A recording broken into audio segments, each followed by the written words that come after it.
But I think, hello everyone. Welcome to the Fall 2024 New Jersey Film Festival Filmmaker Q&A series. Today we have two wonderful people here to talk about their feature film, as well as one of the festival judges, but I will introduce them to you in a second. I just need to let you know that the New Jersey Film Festival is in its 43rd year, and we'll be doing screenings between September 6th and October 18th on select Fridays, Saturdays, and Sundays. The festival, thanks to COVID, is still a hybrid festival. I mean, we were an online festival between 2020 and 2022, and we developed this wonderful new audience online, so we didn't want to kind of cut them off. So we still are showing films online for 24 hours on their show date, and there are in-person screenings as well. So that's why it's a hybrid. The festival will be taking place in person at Voorhees Hall, room 105, which is a large lecture hall that's made for cinema. Seats about 250 people, and that's Voorhees Hall. It's located at 71 Hamilton Street in New Brunswick, New Jersey, on the beautiful Rutgers University campus. The programs and stuff like that, you can find out more information by going to njfilmfest.com, but stick around at the end of this program. I'll show you how you can buy tickets. But today we have two great people. One person I've known for over 20 years. He was one of my students and an intern of the film festival back in the early part of the new millennium. Please welcome Shaun Seneviratne, who's the director, writer, producer of the wonderful feature film Ben and Suzanne, A Reunion in 4 Parts. And we also have the added benefit of having one of the leads here today, and Anastasia Olowin plays Suzanne. You can see the image behind me is a shot from the film, and she's just absolutely wonderful. You can't take her eyes off her, and now we have the added benefit of having her to talk about our movie. And to my left, we have Anran Lee, who is one of the festival judges, and she's writing a review on the film. So I thought it would be nice to have her here to interact with the powers that be of this film. So welcome, you guys. Thank you for joining us. So stoked to be here. Thanks a lot. All right. As the head honcho, I always get to ask the first question, which is the most banal. But I wondered, Shaun, I know that this process of making this film has been a long and laborious one. Do you want to kind of recap briefly about how this film, wonderful film, came to be? Yeah, for sure. So it's had a 14-year development process, but what does 14 years actually look like? Mm. It's not like you're just sitting there literally writing for 14 years. So in 2009, I was in a long distance relationship, and I had gone to visit my girlfriend at the time in India, thinking it was gonna be this like perfect reunion and we come back together and everything is normal again. And that wasn't the case. And what we've actually encountered was the timing of everything, and then how sort of you're on two different paths, and then you need to sort of reconnect on that path again, and it's not easy and it takes time, and maybe by the time you do connect again, it's time to go.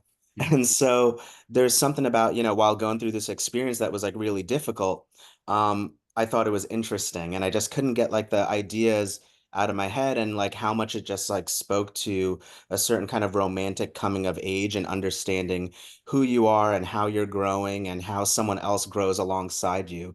And so during that time and I hadn't made any movies at this point. I'd always wanted to make movies, and I was thinking of going back to grad school for it. Um, and I had this idea of like, oh, this would be an interesting movie. And I mean, the reason I make movies now was to make this movie. So Mm. like having this experience is the reason I'm a filmmaker. Um, and so after that time, I'd been writing and writing different feature drafts, and I had this idea for a short film. And that short film was Tourists, and that idea was to just explore what is the last day a couple is together, what does that look like? From the drive to the airport coupled with a flashback to like a kind of more perfect lazy Sunday kind of memory. Mm. And then that's when I met Anastasia and Sathya during the casting process for that. And that's really what formed the nucleus of like the tourist family. And then from there, we'd been working on more short films. I would write drafts of the script. We would meet about it. Anastasia would give me notes. Satya would give me notes. It was a truly collaborative process for about 10 years. And then there was always like certain different setbacks, you know.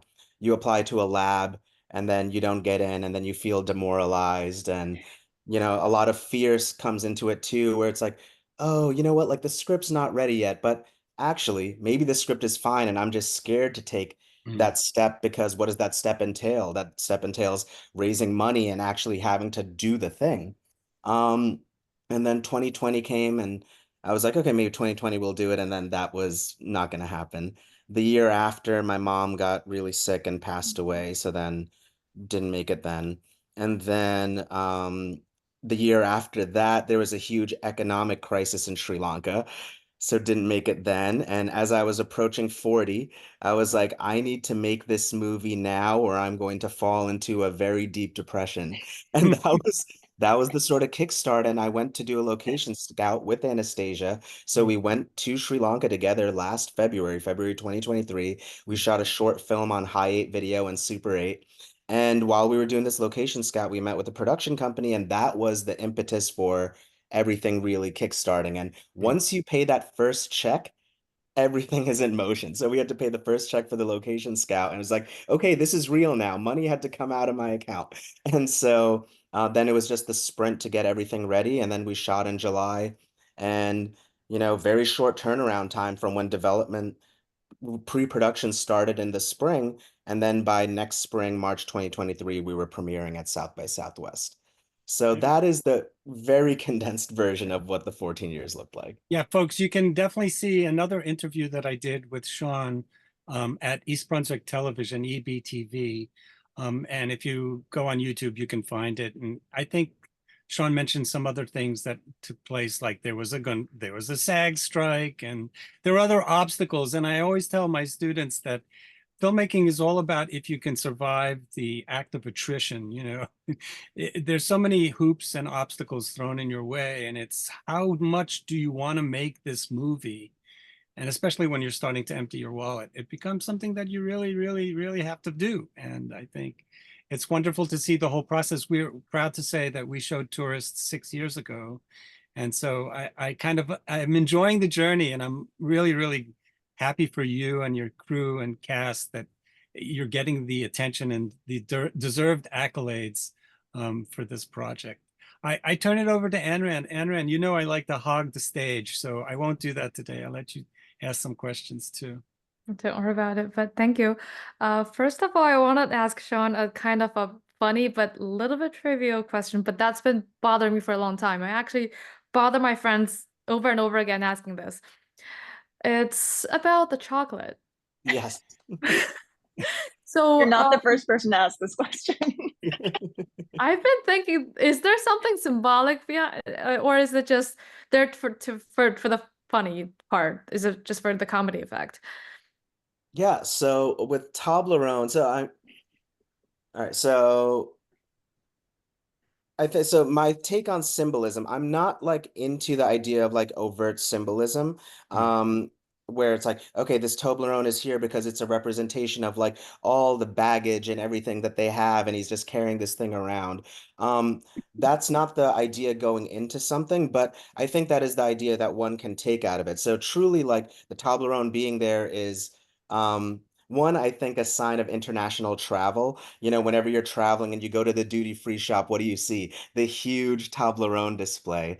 And then the bits started really from just a joke of, huh, I wonder what's the biggest Toblerone bar that exists. And then I Googled it and I was like, okay, that's cool. So I actually ordered it in the US and brought it to Sri Lanka. And we had to check it as its own luggage because it wouldn't fit in my suitcase. So it literally was just the Toblerone traveling on its own from JFK to Qatar airport to Sri Lanka.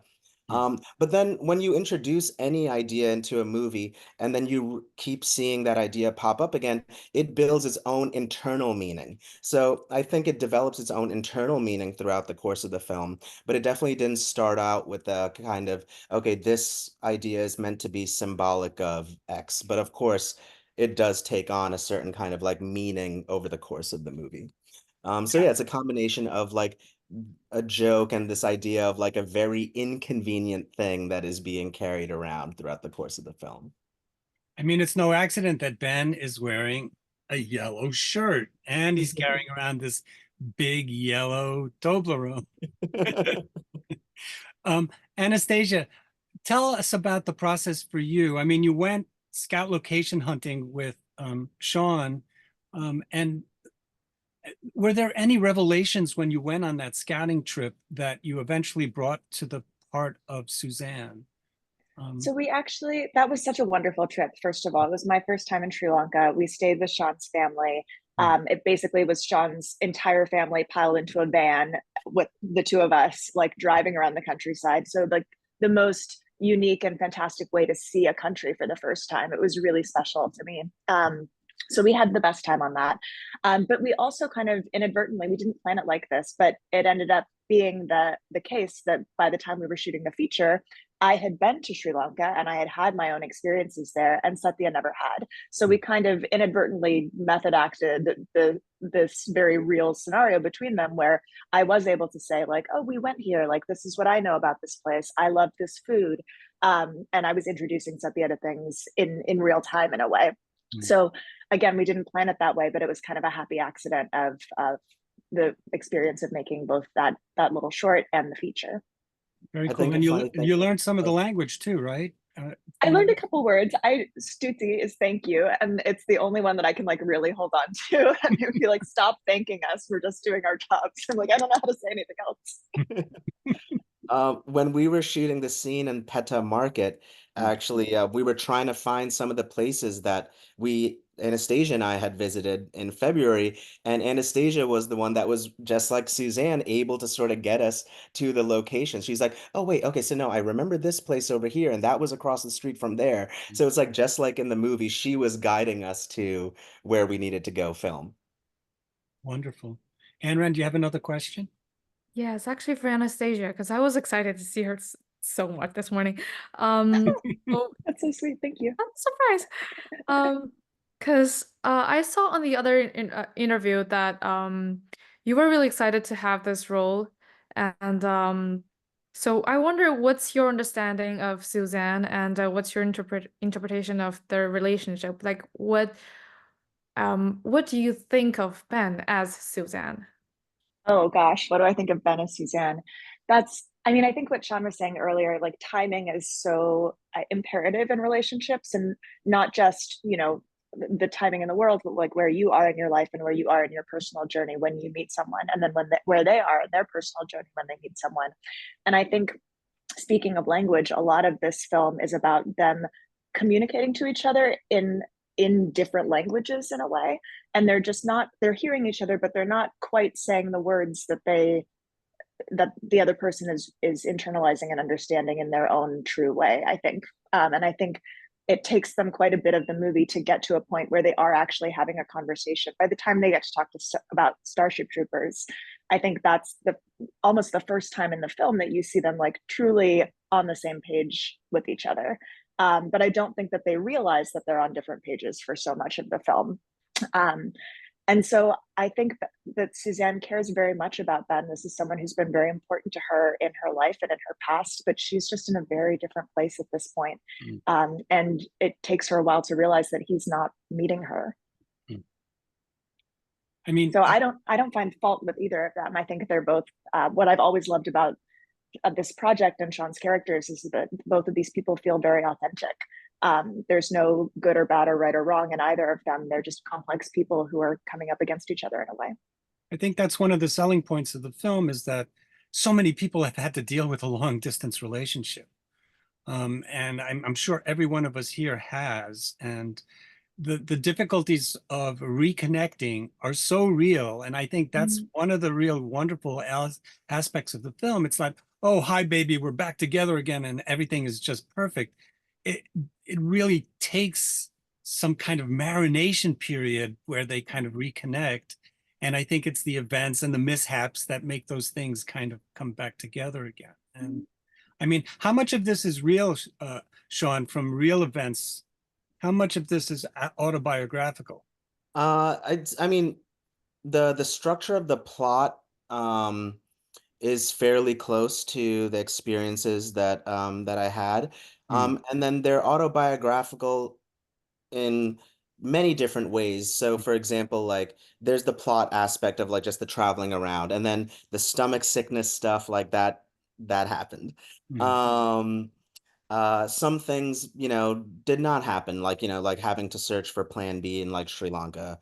That's not something that happened right, on that right, journey. But right. then like certain things like, the conversation they have about children in the car, like that's similar to conversations my wife and I have had recently in our lives, right? So, there's so much that comes from many different aspects of life. So it's not really just about that relationship from like, 15 years ago. It's Yeah, also about just like what are scenes from like a committed adult relationship. So it's definitely like influenced by certain conversations that have existed, or like actual events that have happened. So I'd say about like 70%. But um, I don't think of this as like an autobiographical project. It's like, yes, that is like some of the material I'm taking from, but like I'm not trying to be solipsistic with it, where it's like, well, this is meaningful because it happened to me. It's like this is just where I'm mining certain things, but it's all with the purpose of trying to transcend all that and try to share something that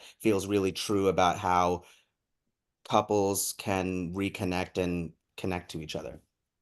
yeah, I very think there are cool. also like a lot of both happy accidents and like some residue of the last 10 years of us, the three of us being friends with each other. Mm, I think Suzanne is vegan in the film, partially because I'm vegan, but also because in an Eric Romer film, there's a scene at a dinner table where, some characters are harassing another character about her being vegetarian.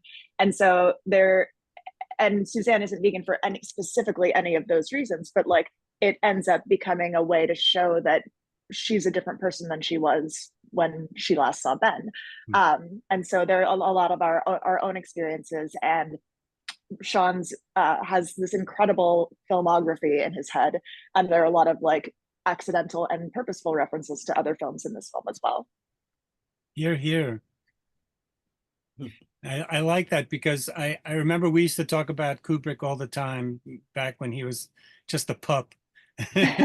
And now I know that he's seen so many movies. I mean, the Eric Romer references are there. And, I watched this American Masters program on Blake Edwards, and he infused his movies about so much of his own life.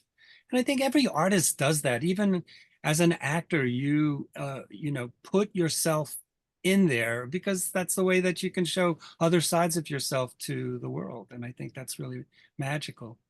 I think, Anran, we have time for another question, maybe your last question. Last question. Wow. So, Yeah. okay, then in this case, I saw also from the other interview that this film was earlier referred to as Horny Romance, and yes, I know they're kind of like pretty straightforward, but I wonder. It looks pretty apparently that sex is like a pretty big part in bringing up the problem between the couple. And how did you come up with this idea? And yeah. Yeah. I mean, I think it's especially in movies of the last 10 or 15 years, I feel like sex and conversations about sex have kind of been erased. Mm, You have it a little bit on TV, but it's always like to the end of like some kind of plot sort of thing. And it's like it's such a huge part of like human relationships and the way people connect to each other. It's not some like small thing. And so I wanted to make a movie that was like really honest about desire and intimacy, and like what does desire look like, and what happens when two people have different desires or are on different stages, or the things that Suzanne needs to feel comfortable and sexy is different from what Ben needs mm, to get into the mood.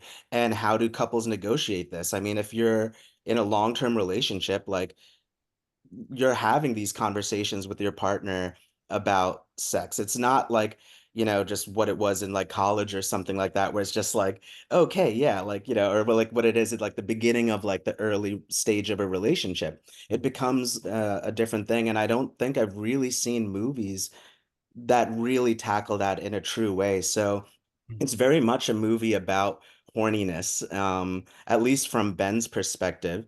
And then for Suzanne, it has like a completely different relationship with that.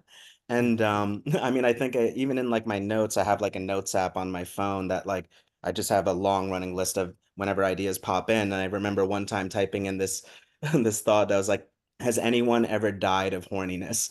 And I feel like that is kind of like Ben's what he's feeling and what's on his mind. So it's funny because it's like, there's so much about sex in the movie, but there's attempts at it and that are successful in a kind of non-traditional way and then unsuccessful in a more traditional way. And yeah, I think it was just important to really make a movie that feels real. And I think that seems to be the audience response when they watch this movie is like, whoa, like these are the things that I talk about with my partner. These are the things about like a relationship that you never see on screen, and we get to see it in the movie. And I think the fact that Anastasia and Satya have been pinned together on screen for so long that the chemistry is really tight at this point. And the sex scene, if you want to call it that, is really, No really spoilers. it's really beautifully done, and it's very intimate and close, and yet it's not very revelatory, and I like that. I think you leave it to the imagination of the viewer. It's not like, here, stick it right into your face. And I really think that language is the way that you achieve that in a very masterful way. So anyway, I wish we could talk forever, but the idea is, audience, you should come to the screening because you'll be able to interact directly with the director and the cast members on Friday, September 6th. This film is the opener of our festival. I'm proud to say that's a very auspicious space for any filmmaker and any film. So we're very proud to put it there. We think it deserves all the attention we can give it. You should come and see the film on the big screen. That's really the way to best see this movie. But if you can't do that, you can watch it online at 12 o'clock midnight on September 6th on the Eastern USA time. You can start watching the film and you have 24 hours to finish it. So if you start watching it at 11:45 that evening, you still have 24 hours to finish watching it. But the in-person screening will be at 7 p.m. in our state-of-the-art facility, which is Voorhees Hall. It's on the Rutgers campus. And what I'd like to do now is share screens so you can see where to go check out this movie and how to buy tickets. So let me see, how do I do that over here? I've done so many of these and I still screw up. So. All right, hopefully you guys can all see that. In fact, behind the lettering is Voorhees Hall. That's what it looks like. It's attached to the Zimmerli Art Museum, which is the University Art Museum. We are a block away from the New Brunswick train station, so it's very convenient. If you're coming from New York, it's about an hour from Penn Station. You take the Northeast Corridor line, and there's trains all the time, pretty much every half hour on that Friday. And we're literally one block away, so you can walk over. And this is our website, which is njfilmfest.com. Pre-pandemic, everything would have been here. But because we're now working with a streaming service, we've posited the website on their location. So the smart thing to do would hit current events, which just pops you down one slide. And then you absolutely must push this red button. Basic information is here, but once you push the button, it takes you to our website. And this is our catalog page. You want to purchase a ticket for this film, you would hover over Ben and Suzanne, and you can learn more about it, or you can buy a ticket right away. If you've never bought a ticket from us, you need to register. It takes about 30 seconds. And tickets are $15. And the great thing about it is that you can watch the film online and in person. And yes, we have a few crazy people that actually do both. So they'll watch the film during the day and then come and watch it with the audience in person, and they'll know the film really well. So they ask really great questions of the audience. This is our welcome page. And these 5 buttons are things you should push just to explore our site. If you scroll down, you get basic information, driving directions. If you are going to be driving, you want to push this button and register your vehicle so you can park for free on the Rutgers University lots that are adjacent to the space. If you want to get an overview of the schedule, you can go here. It's very vanilla, no pictures or anything, but each screening is separated by a red line, and Shaun's film is #1 right here, and it gives you some basic information. You can go to the tickets page, which we were just at, or you can go to Film Guide, which also has descriptions of all the films individually. So you click on Ben and Suzanne and you get more information. You can buy tickets from this spot as well. And if you go to the menu page here, you can see all the other things to explore. You can buy an all access pass. It's $120. If you want to come to see everything, you will save big time. It's like half off. And we're also doing an audiovisual concert with Jim Haynes. He's coming from California, and it's going to be a while because he's really an amazing musician, and it's going to have projections behind him. So it should be a lot of fun. All right, I'm going to stop sharing. So that's how you can buy tickets. I hope you all come because it's a wonderful film. It's getting its New Jersey premiere. As Shaun said, he was so excited when he got to South by Southwest, and I think it should be shown everywhere. It's such a great American indie film that deals with love, deals with tragedy, and all sorts of other things that we all deal with in life. So I want to thank you both for hanging out with us for the last half hour. It's wonderful to see you again, Shaun, and to see you again, Anastasia. I think I saw you at the first screening. I think you were there too. Yeah, I did. I came out, you said 6 years ago. It's Yeah, really I lovely think for us I to actually return. think it was 2016. 2016, More so than it's 6 8 years years ago. ago. Yeah. Oh, 8 years ago. Crazy. Yeah, no, that makes sense. Yeah. Yeah, it freaks me out because every time I'm looking, I was watching Lord of the Rings, and it's the Return of the King was 2003. Saying that was 21 years ago. Crazy. Yeah. It's Anyway, wild. thank you so much, you guys. Anran, Thank you. This was a blast. Thank you Thank so you. much for the wonderful questions, and we hope to see you guys at the movies. Have a great day. All right. Thank you. Thank you.